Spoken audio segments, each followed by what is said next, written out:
لوگوں تمہارے پاس تمہارے پروردگار کی طرف سے نصیحت اور دلوں کی بیماریوں کی شفا اور مومنوں کے لیے ہدایت اور رحمت آ پہنچی ہے۔ کہہ دو کہ یہ کتاب اللہ کے فضل اور اس کی مہربانی سے نازل ہوئی ہے، تو چاہیے کہ لوگ اس سے خوش ہوں،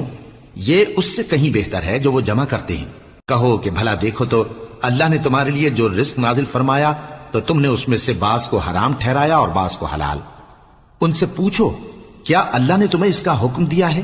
یا تم اللہ پر جھوٹ باندھتے ہو؟ اور جو لوگ اللہ پر جھوٹ باندھتے ہیں وہ قیامت کے دن کی نسبت کیا خیال رکھتے ہیں؟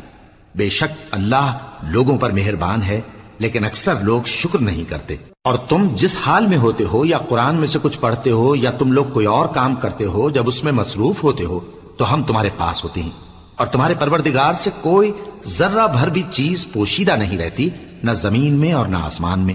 اور نہ کوئی چیز ہے اس سے چھوٹی اور نہ بڑی مگر کتاب روشن